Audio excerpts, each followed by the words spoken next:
Welcome to Secrets from the Saddle podcast. I'm Sylvie Dow, your host, fellow cyclist, bike club founder, cycling coach, bike race junkie, just truly super passionate about cycling. My journey with cycling started 20 years ago when I opened a spin studio, started a women's race team, and founded a women's only cycling club called Fit Chicks. I'm super thrilled to reveal all aspects that make the world of cycling operate. I'm so excited to be able to bring you interesting people from around the world, pro cyclists, recreational cyclists, coaches, event organizers, bike shop owners, everything and everyone you need to know or ever wondered about when it comes to cycling. I know you'll enjoy this episode.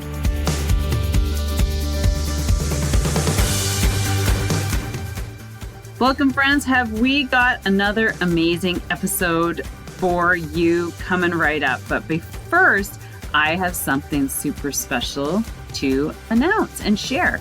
So here it goes.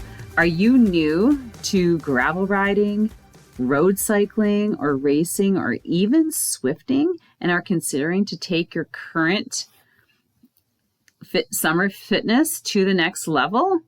Well, fall and winter is the time gravel cyclists, road cyclists, mountain bikers can take their training performance to the next level. For big, long, grueling races like Barrie-Roubaix, Unbound, Reggie Ramble, Hurton and Halliburton, and the like, gravel cyclists, road cyclists, and mountain bikers need to step it up on the off season in order to ride faster come next spring. Hi, my name is Sylvie Dow, your podcast host, and did you know that I am a level 3 Canadian performance cycling coach turned gravel rider and racer? I have been coaching for almost 20 years. I have a women's cycling club called Fit Chicks, who I've coached over 1,000 women in that program, and also I have raced myself for 8 years.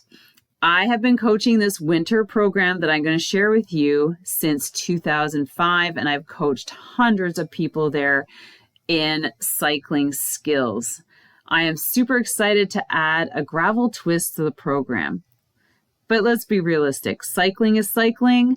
Hills are still hills. No matter what type of bike you are riding, it all comes down to how you ride your bike and the skills required to make your cycling riding and cycling and racing experience a fun and easier one.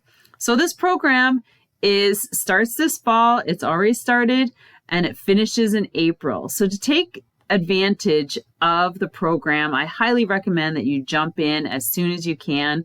Don't feel that you've already missed out. It's a subscription. So we have people jumping in all the time. So don't miss out. So let me explain how and my winter online cycling skills membership works. So for a monthly fee, I provide a weekly live on Zoom cycling skills session. This includes pedal stroke efficiency, bike form, hill climbing, speed, strength, and much more. I organize a Saturday group ride on Zwift, organize a Tuesday night interval and race session on Zwift. We have an amazing Facebook accountability group. You have access to a real coach, and that's me. We start the training with 4 hours a week and move to 6 hours in the new year. This is to create a sustainable and achievable time frame for training and getting enough training in to make it count. We are not here to overwhelm anyone with the amount of training. If you cannot get that in, it's not a problem. The real night you want to be tuning into is Thursdays for skills. You take the skills and apply them to whatever training it is that you are currently doing. We also have add-ons such as weekly strength training sessions and yoga. So my program provides or removes all the guesswork and questions around how and what to train. So many programs I found online simply provide training plans that are so complicated. You get them through automated text or emails with little to no support, and definitely they do not touch on cycling skills, which is the base of all things training. My membership adds the convenience and organizes the training for you. The best part is we train together as a community, and it doesn't matter what level of fitness you are at. So that's the beauty about this.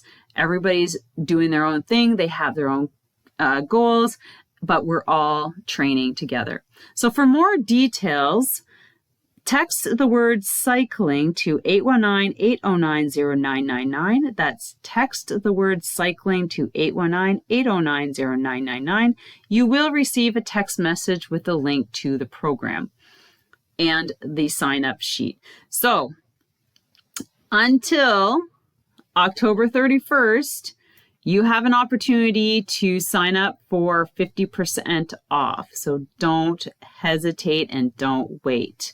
So here are some of the current goals of our clients who are in the program. And as I mentioned, don't think that you've already missed out. It's a membership. You can jump in anytime and get started. So here they are. Keeping my summer fitness, riding 100K by the spring, ready for spring gravel Gran Fondo cycling events, better pedal stroke, climbing hills faster, improve efficiency on the bike. Again, for more details, text the word cycling to 819-809-0999. And I look forward to meeting you and helping you attain your winter training goals, no matter what they are. Hey y'all, welcome to another episode of Secrets in the Saddle, All Things Cycling podcast with your host, Sylvie Doe. And I just want to give a shout out to some new countries that have jumped on to listening to the podcast. We have Brazil and what was the other one?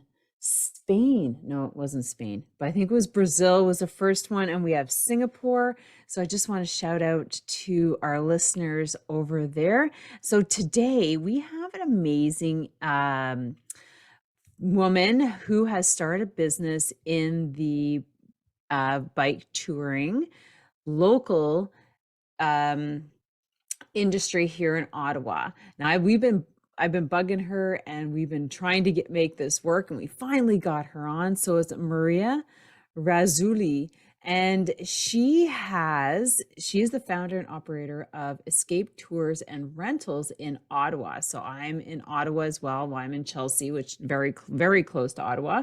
She moved to Canada in 2002 to pursue and complete her PhD. After several years of teaching at Carleton University Business School and Management Consulting, she decided in 2015 to pursue her passion for cycling, an activity that she could not do as a woman in her home country of Iran.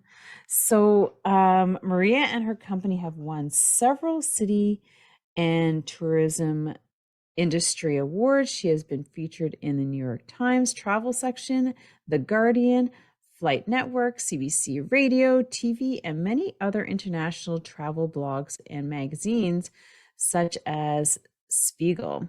Wow! So I've met her when I did an interview for a bike company. It's Jason of Retro Rides in Ottawa. She had her business together with him. So I should have got her at the same time, but now we're bringing her in, and I can't wait to hear her story coming to Canada and being a professor and then an entrepreneur. So I hope you enjoy this episode, and I'm looking forward to meeting her and getting to know her as well. So let's get to it.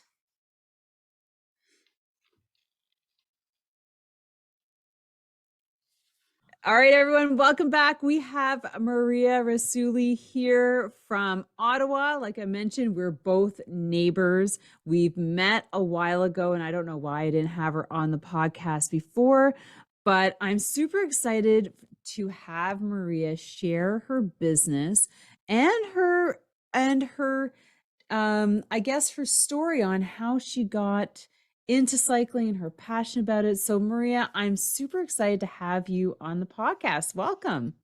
Thank you, Sylvie. It's a pleasure to be here. Thank you for inviting me. I'm so glad. We were having a little bit of a tough time trying to get this Yes. together, and I'm glad that we finally made it work. So, I always love to ask the first question on how you got into cycling and how it led you through that journey to making a business out of your passion. So, how did you get into cycling? Yeah. To be honest, I think as kids, we are all into cycling, Mm-hmm. as we have bikes, right? So I think that's just something that I did as a child, and we all did and loved the freedom that it was giving us. So my story goes back to the fact that how I got out of cycling because I was someone who was in Iran and I was a woman. So generally in Iran, women are not allowed to bike or do any outdoor sports such as running, playing tennis, playing soccer, you name it, anything that is related to outdoor activities, women are not allowed. So as soon as my childhood was but Mm. I was not allowed to bike anymore.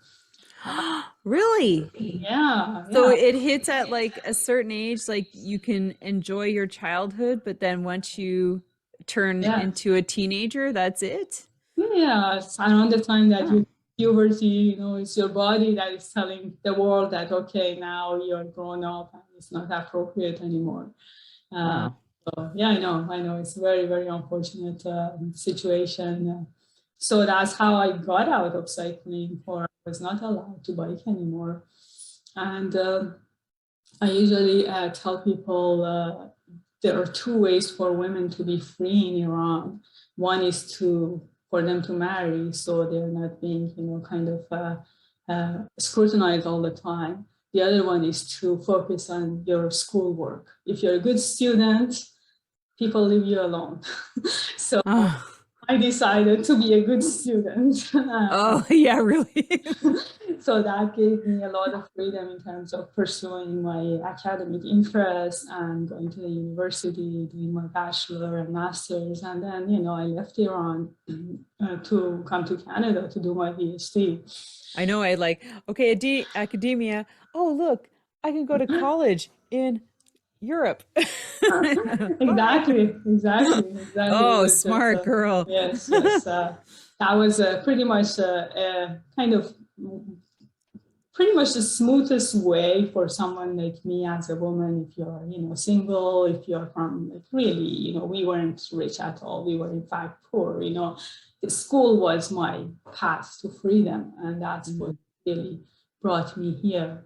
um, but somehow, I don't know, I always had this kind of passion and the idea that as soon as I get to Canada, I want a bike. And one of my professors in school was actually had spent a year before his sabbatical here in Ottawa. And when he was coming back, I was in touch with him while he was in Ottawa. And when he was coming back to Iran, I told him, "Could you leave your bike there for me? I want to use it when I when I make it to Canada." So he left it in the garage of a friend where he was staying, and it happened that I was decided to rent a room from the same friend. So yeah, I really literally, it was an afternoon, July 25th. I got out of Oh.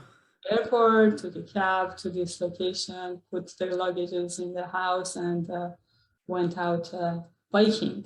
Oh my God, that's awesome. It is. The bike was an extra large frame though. Yeah, I was just thinking, oh, I wonder if that bike Yeah, fit, but yeah. I'm sure you like, oh, I'll trade it down for a bike my size. Exactly. So that was a lot of joy, and still, that really did not. I mean, I just went out in the neighborhood and bike, and then I started my school. But gradually, I started to kind of venture out into the neighborhood. And I remember the first bike path I discovered in Ottawa was the Riverside Drive. Basically, I was close to Heron and Riverside and Ottawa Yep. River Pathway. Sorry, Rideau River Pathway. Yeah.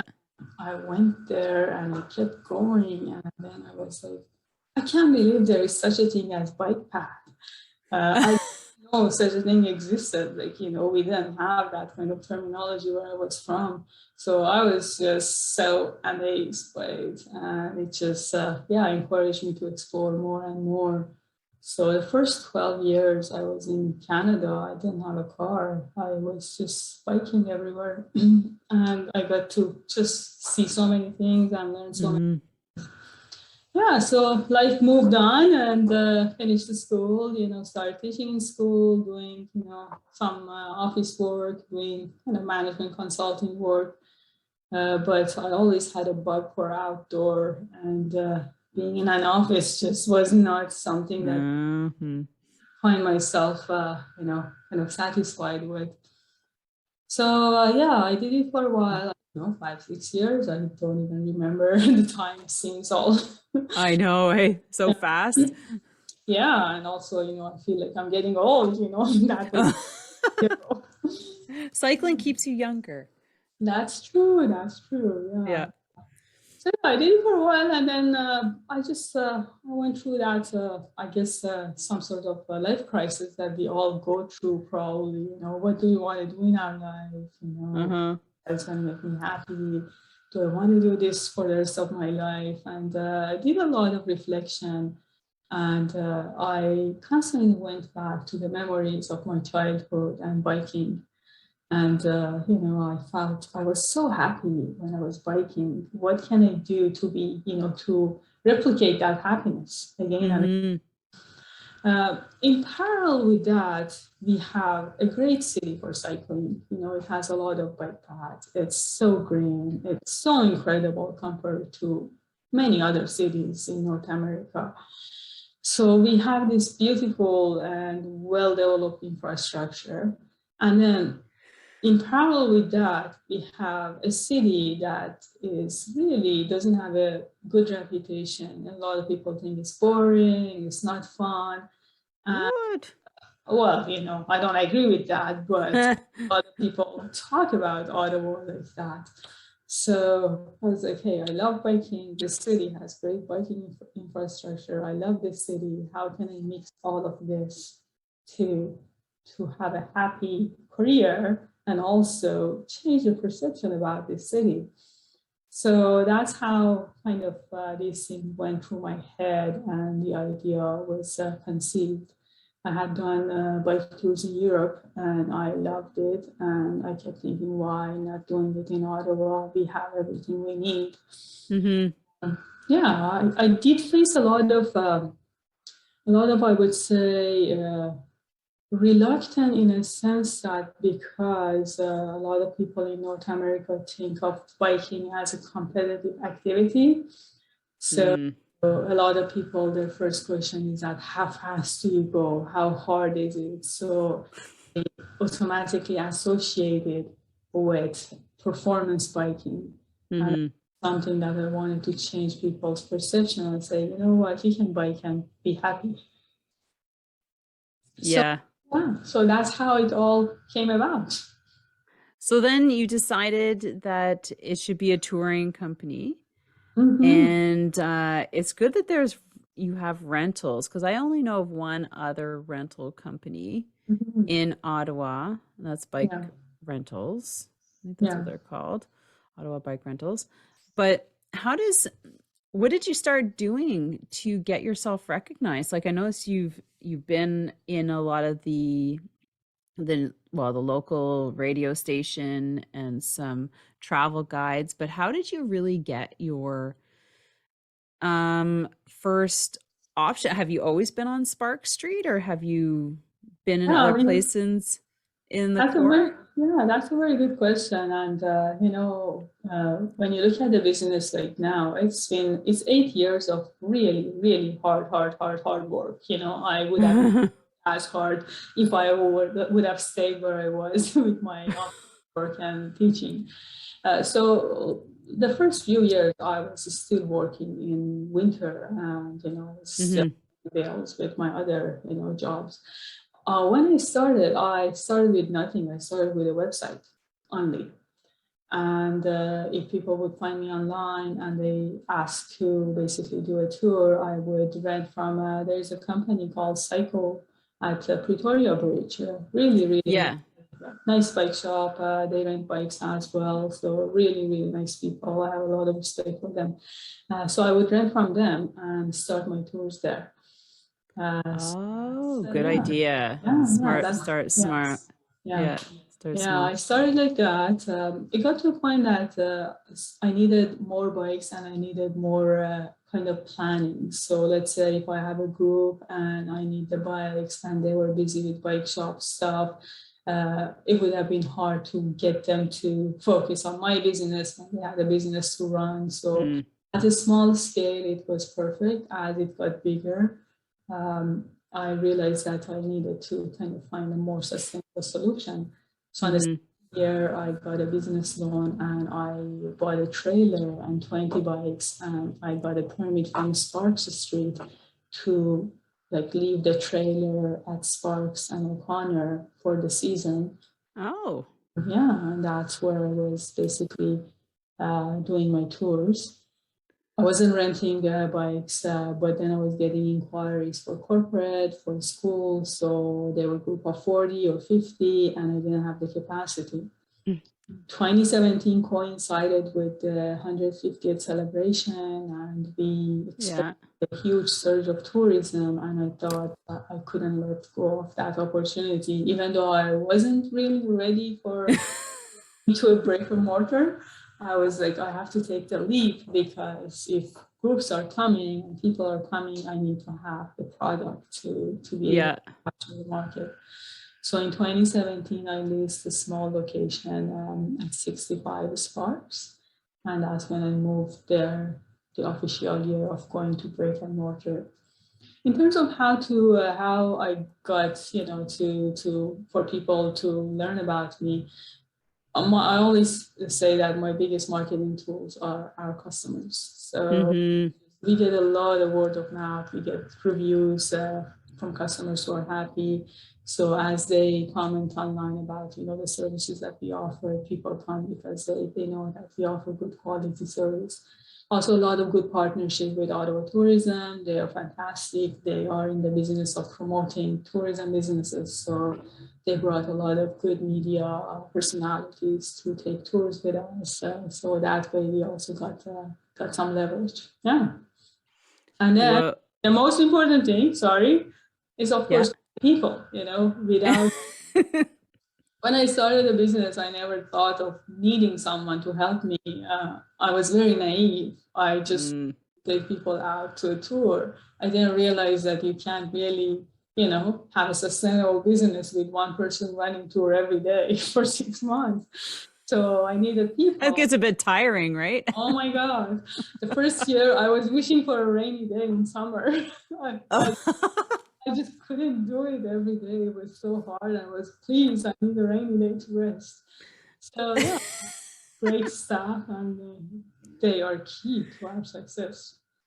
So, do you do organized bike tours, like somebody leads them, or do you set up like routes for people to bike on?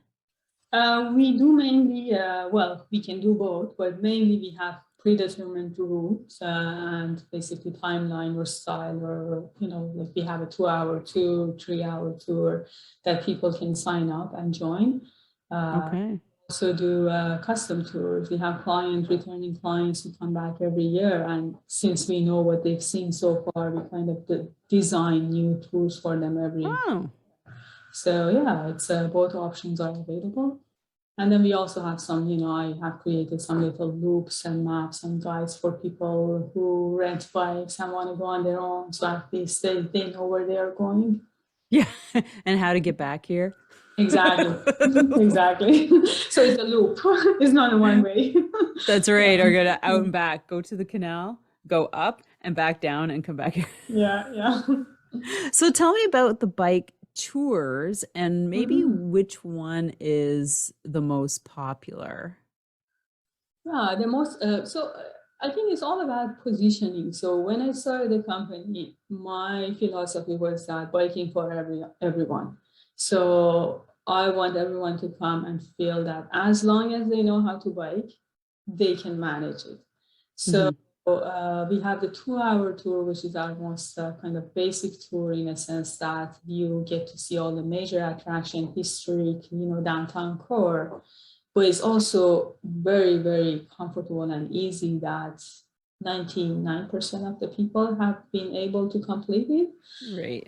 So it's easy route. It's only 12 kilometer, but it has a lot of stops because Uh-huh. we often tell people that this is a tour learning and seeing the city using the bicycle. This is not a biking tour. Oh, yeah. We are No not going. panniers. We're just like, so Yeah. where is that 12-kilometer loop? So we start with the canal, of course, Right. classic. We jump to the Quebec side. We go to Okay. Museum of History, come back through Alexandra Bridge. We go through some back roads of Byward Market. We go see Rideau Hall. Okay. Yeah. So and a bit more on Rideau Canal. So there's a lot of stops everywhere. Major Hills Park. So when you come back from the tour, you feel like you really learn about Ottawa and its history. It's Wow. a 101, Ottawa 101. Yeah. I love it. So do you spend extended time at each stop, or is it just sort of like a little stop, take some pictures, or do you have something more extensive? I mean, 2 hours isn't very long Yeah, I know, for I know. yeah.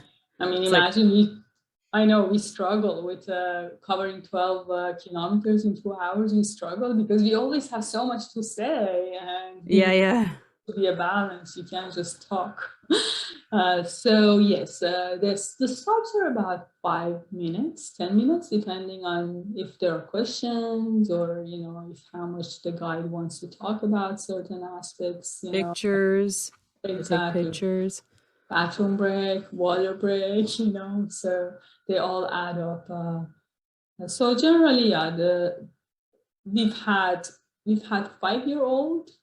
So I had two 5-year-olds so far who have completed the tour, Oh, awesome. like 7-year-old, 75-year-old. So I like to look at this range and say, so we are collecting these statistics. We have 5-year-old who can complete it. Yeah, that's right. If a 5-year-old can do it, so can you. Although we have to be careful because we don't want to embarrass people. I know, eh? See, these 5-year-olds are like Yeah, winter cross-country skiers, and they are yeah. already into triathlons.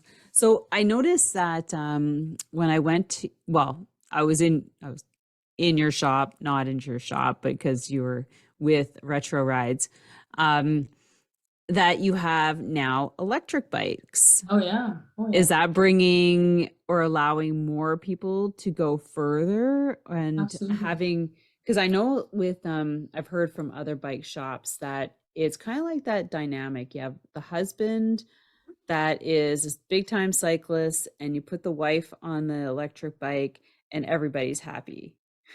Is Yeah, that kind of like, or absolutely.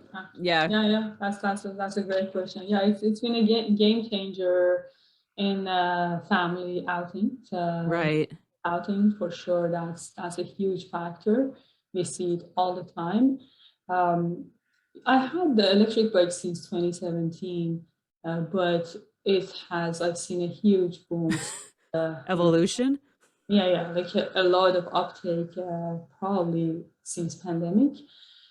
What I've also noticed is that before we had a lot of Europeans who would take e-bike because they're about 10 years ahead of us, if not more. Right. So Oh, wow. yeah, so they would come and they would ask for electric bike, and interesting, even the young ones would ask for it. It's just a way of commuting for them, and I was always like, Uh-huh. you're 16, why are you taking e-bike? But it's just they're used to it. So we had a lot of Europeans, including young ones, who would take e-bike. In North America, we had a lot of folks who were 50 plus who were taking e-bikes, but Yeah. that changed in the last 2 years. Again, I've seen the same thing that was happening in Europe. Regardless of age, people are taking e-bikes.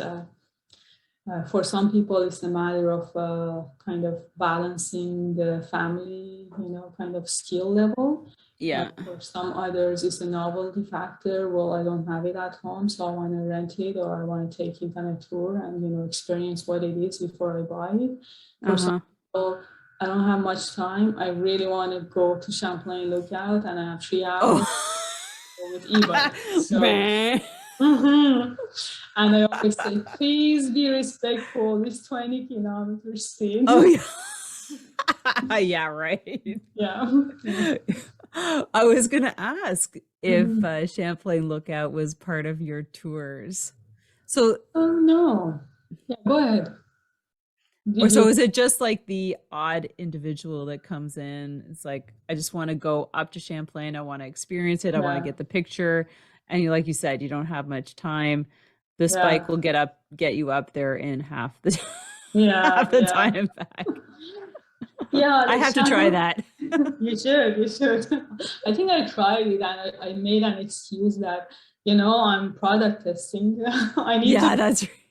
I need to know the power of these bikes before I give it to my clients. So, yeah, I zoomed to Champlain. Was it nice? Oh my God. You feel guilty as you're passing by all these cyclists who are working hard, but partly it's a lot of fun. So, Yeah. I was thinking about it because, not to get off topic, but as a coach, I do a lot mhm. of one-on-ones and I'm like, you know what? And because in the past, back in the or in the past, it would be like a scooter, right? You'd get a Yeah, scooter and you'd yeah, follow your faster clients. So I'm like, yeah, a e-bike would be great because then I'm not yeah, like dying all the yeah, time and I could do yeah, back-to-back clients and exactly. not die. Yeah, yeah, And I was like, "Ah, maybe I should rent one for one of those sessions yes, and just try it out because yeah, because there's nothing worse than trying to talk and like and like, yeah, give instruction and follow yeah, somebody, yeah. on your own bike. And I'm like, oh, maybe e-bike's the way to go. But so Yeah, on that note, I highly encourage you to do that. I was one of those people, I'm the purist. If I want a bike, I want the real bike. I don't want electric, or if I don't want the technology to interfere with my life. I want to be in nature. I want to pedal. But then I was thinking, who am I to tell people how to get in nature? If electric bike is getting them out, power to them, power to electric bikes. So I really, I had a kind of reflection that it's not right for me to say, oh, electric bikes yeah. as good as regular bikes. They are definitely getting more people out and they are becoming very popular. So I'm happy that, Yeah. yeah. I like that too, actually, Maria, that you're seeing more people out on bikes that probably wouldn't necessarily be on bikes. Yeah. I'll just tell you a little story. I was over in Low doing a bike ride and there's this fairly steep, like really steep hill. So I was just Okay. like I was biking on it and I could hear somebody coming up behind me. Okay. I just looked back and there's this guy, like, I don't think he would have been on a bike otherwise, but he just Okay. motored past him and his wife passed me. I'm just like, I'm just like, e-bikes, right? They were like, yeah, woo. I'm just like, Yeah. oh my God. And they're just like, we're just out to do our loop. I'm like, Nice. Nice. you know, and I don't think I'm not generalizing anybody, but they probably wouldn't be on a bike otherwise. Do you know what I mean? Like, Yeah. Yeah. and I was just like, power to you. I'm glad you're still turning your pedals while you're doing that as Yeah. I'm Yeah. like dying on the side of the road. Like, but Yeah. I was just like, they just like blew past me. I was like, oh my God. I But know, so, and it's similar to that. I have clients who take the e-bike and they say they just want to have that option in case they feel they're stuck, and they come back and they haven't yeah. used it at all. But it just takes away that fear and concern that, oh, I'm going to slow down the group, or I may not be able to do that. What the heck, I'm going to take it, and Hmm. I will use the assist. If I don't, it's a regular bike, I can use it. Yeah. So you have you have people in groups using them, or do they in your groups all have an Yeah, e-bike, or is it all mixed? it's mix and match, like Oh, really, eh? an add-on option. And we always say that because you have e-bike, it doesn't mean that we're going to go faster. The pace is the pace that Oh, yeah.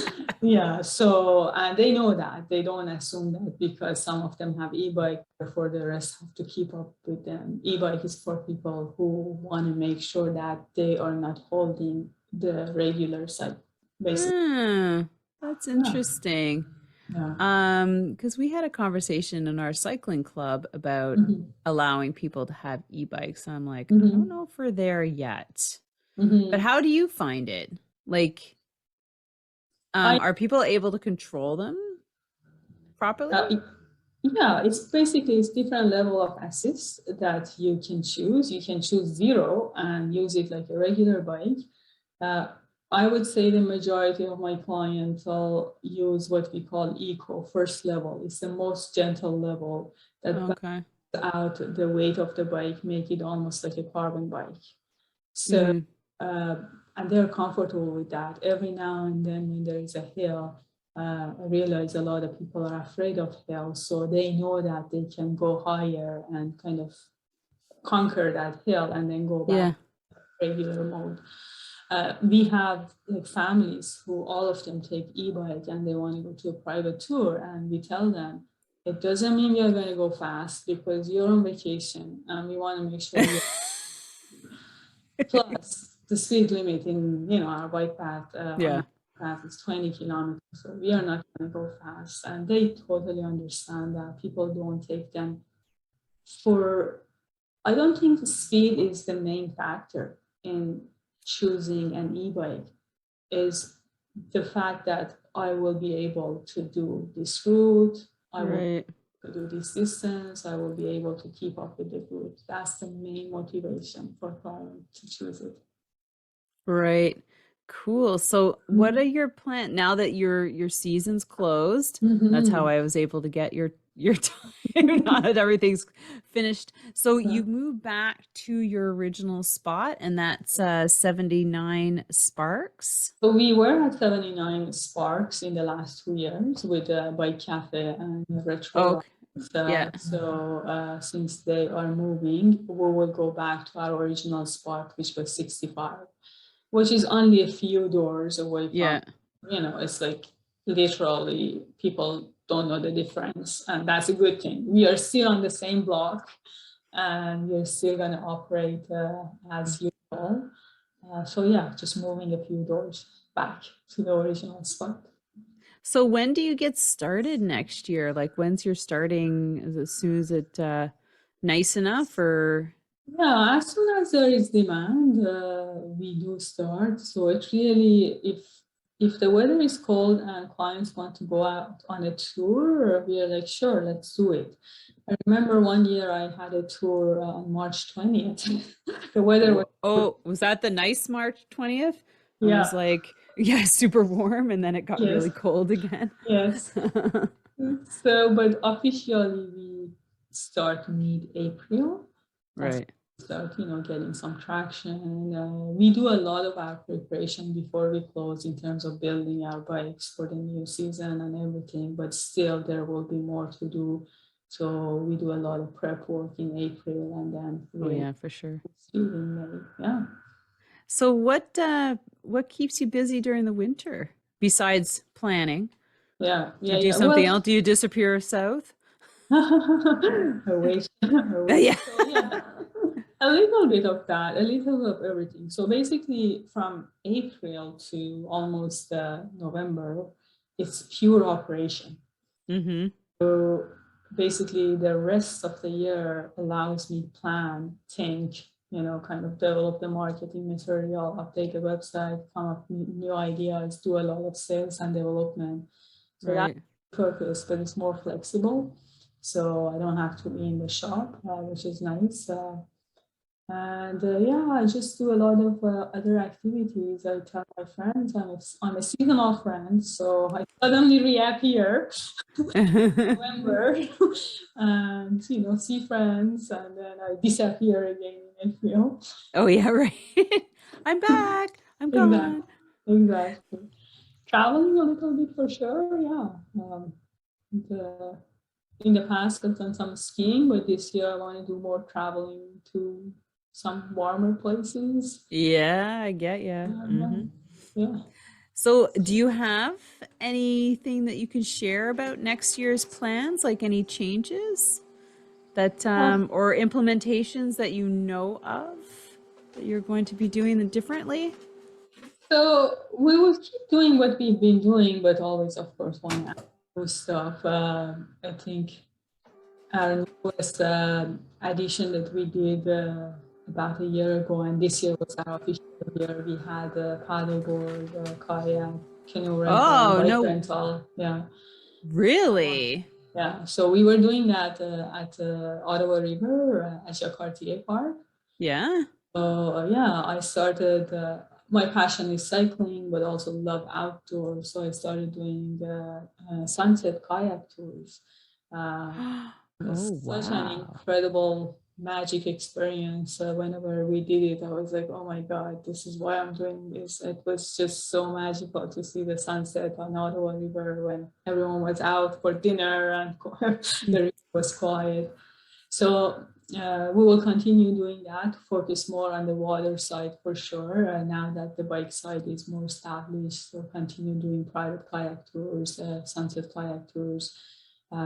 Ideally, I would love to kind of develop more kind of French bike tours on the other side, but we didn't do that because of the pandemic. We need enough volume and enough demand, and we Yeah, still yeah. don't have that volume. But yeah, it's a great experience being on Ottawa River on paddleboard. I personally started doing it a year and a half ago, and it's one of my favorite activities. Yeah, we just got a paddleboard ourselves. Yeah, We went and bit the bullet. We saw one on sale and we're like, okay, let's try it out and yeah, see. And then like everybody's been on it, except for me. yeah, But yeah. I'm like, well, I guess maybe we might need to get another one. And Yes, then maybe another one. So we got the yes. blow up one so that they're Okay, easy to inflatable. Yeah, yeah, yeah, to pack away yes. and transport, things like that. So yeah, so that's definitely going to be on our summer agenda for sure. So, so where do you do that again from? You said Jacques Cartier Yeah, Park on yeah. the Quebec side. Yeah, yeah. Alexandra Bridge. So you cross Alexandra Bridge. Museum of History is on your left side. Yeah. So we are right on the right side, almost after the bridge, where the marina is. Yes. Right Okay. at the bike path as well. Yeah, yeah. Okay. Because like, is that where you store your boats as well? Yes. Oh, Mhm, perfect. Because mhm, yeah. I was thinking of just like, where are you up the river?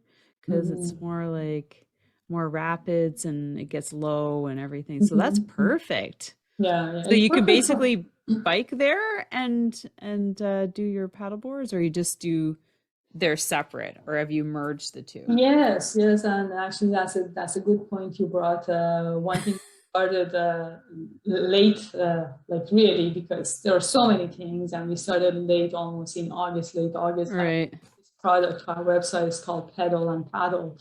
So basically, the idea is that you rent a bike from us on Sparks, you do a little loop, then you stop at our paddleboard location. You either choose a kayak or canoe or paddleboard, and you do, paddling for an hour, and then you come back to our location. So it's like a combo product. Oh, perfect. Yeah, which is a discounted price too if you do both of them. So basically you have 4 hours to pedal and paddle with us in our two locations. Yeah, yeah. So That that's is something really that, cool. So that's yeah, going to be your big marketing. You're going to be marketing that hard for next year. yeah, that's something that I really like to do because we do see a lot of kind of cross promotion opportunities with our clients who walk in and do a bike tour and they're looking for other activities to do. And we're like, by the way, we have this, but we've been a bit, we haven't done a good job in promoting them proactively. Uh, Hmm. Sometimes we are too late in the game when we tell them about them. So I want to do a better job in kind of promoting.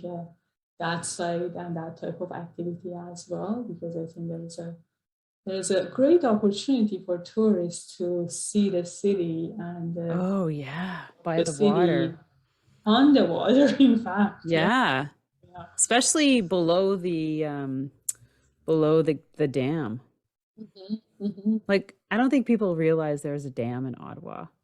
Yeah. You know, and if you've never really you have to take a hot air balloon or a flight or a plane, but you don't I did it once and it's just really cool to see Yeah.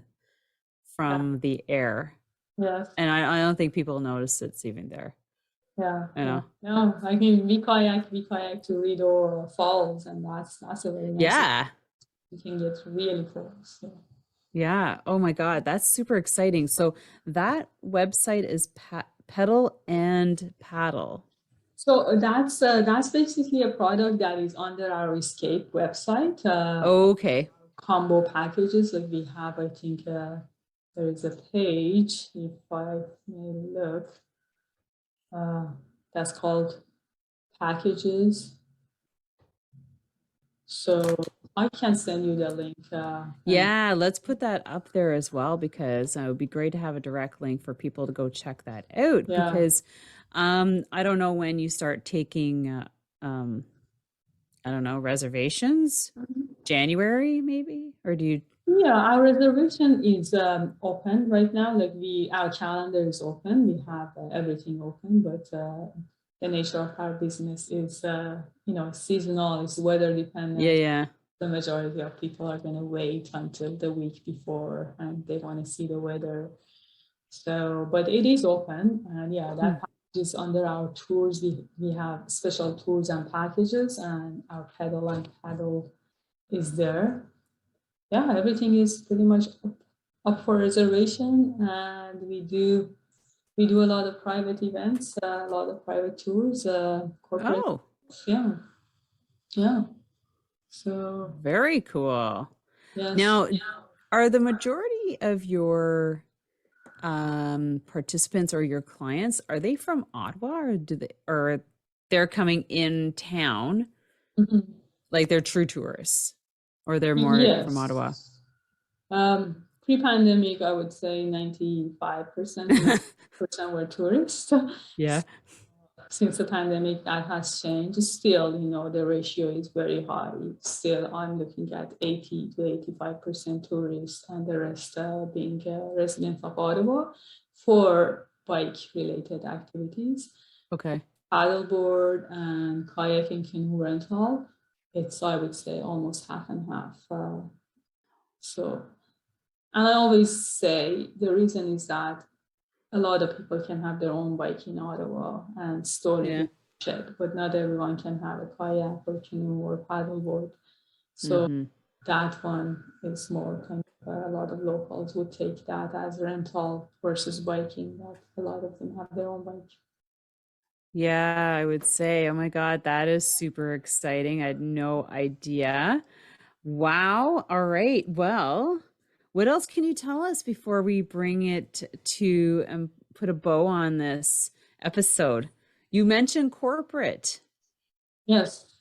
I mean, that's something that we do all the time, private tour and corporate tours. My favorite Okay. kind of tour, because client would come to us and say, these are the things that we are looking for. And I love creating new itinerary and, kind of experimenting with new ideas.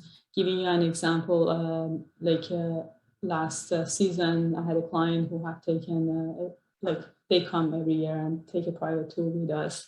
And they said, oh, we've heard about the art route in the hall. There are a lot of street arts. Oh, okay. Yeah.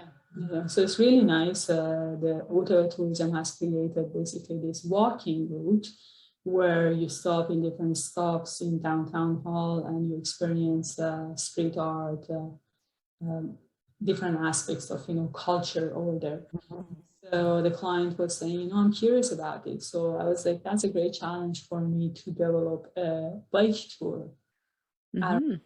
And that's, I spend my time really assessing the route and balancing the stops with, biking. Oh, yeah. That's Yeah, along that little canal system in Hull, right? And they part have of it. like, Yeah, part of yeah, it. Yeah, yeah. And then yeah. they wanted to stop for food. So kind of when do you put the food stop, which part of the, the trip, in the 3 hour time that we have together. So those are really interesting thing for me when a client come and request certain things. And then, that gets my creativity and imagination going and excited to show the city to them and kind of make them feel, wow, this was great. This was a great city. I want to come back and spend more time here.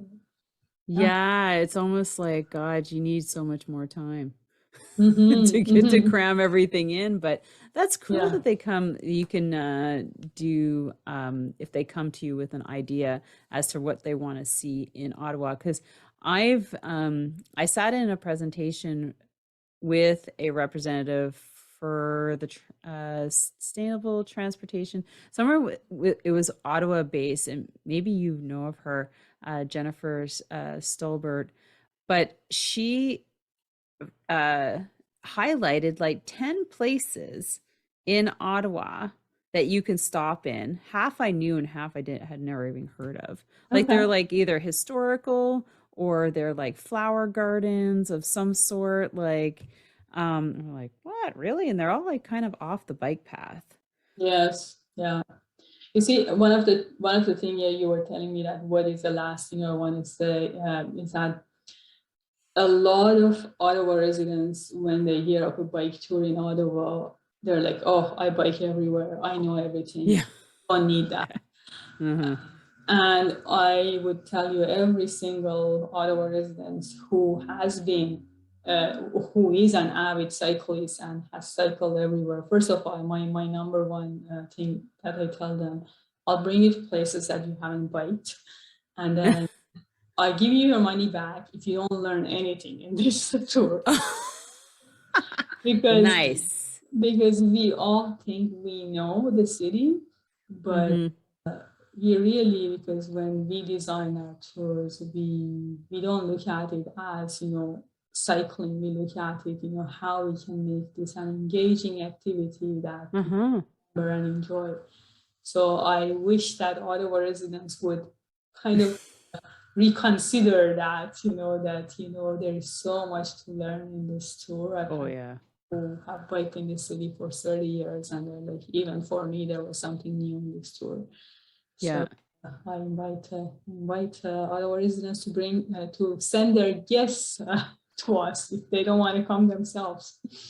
I totally believe it, because if you're an Ottawa resident that bikes, odds are you blow past those things all the time, Yeah, and you're usually on a mission going somewhere, yeah, probably Champlain Lookout, and that's about yeah, it. So yeah. I totally relate. Yes, that's amazing, Maria. And I'm so excited that we connected and that we got you on the podcast. I hope our listeners have taken away a couple nuggets and have started to look at your websites or for either potential visits here.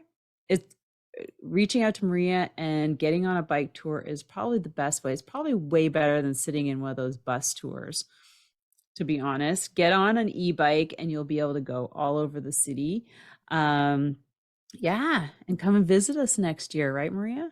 Come visit us. Exactly. Come and say hi when you're passing by Sparks Street. I'm always looking for tour guides and great teams. So always say hi. And if you're ever thinking about that kind of activity, I am open and really, really accessible. So reach out to me. I would love to connect and Hey, did just you hear that, guys? She's looking for tour guides. So if you want to always. come to Ottawa and get a really cool job, that might be something I might look at. Something, Yeah, stay on my bike all the time. yeah, yeah. But thanks so much, Maria. This has Thank you, been Sylvie. Yeah. inspirational, and I'm actually going to take a look. I think that sunset paddleboard would be really, really fun, because Yeah. I've seen the sunset on the Ottawa River from like Hmm. Britannia, and it's Yes. gorgeous. Yes. Yeah. Yeah. For So I sure. can imagine like it's setting over the city. It would be just Yes. as beautiful, if not more because you got the whole city in the background. Yeah. It is. It just makes you feel so grateful you're living in this city. A moment of pure gratefulness, for sure. Yeah. Well, thanks so much again. And thanks to our listeners. I hope you enjoyed this episode. Thanks again. And we'll see you on the next one. Take care, everyone. Bye. Bye. Hey, everyone. I hope you really enjoyed that episode with Maria and took a couple nuggets away. I did not know that she was coupling up kayak tours with her bike tours. That seems super, super cool. And we were just chatting offline, talking about a tour to Wakefield. So if that's something that interests you on an e-bike, I think that would be the best way to go. You have to send her a message on her website and say, hey, I would love to go to Wakefield. So with that, I hope you have an amazing day. Enjoy your week, and we'll see you on the next podcast episode. Take care, everyone. Bye.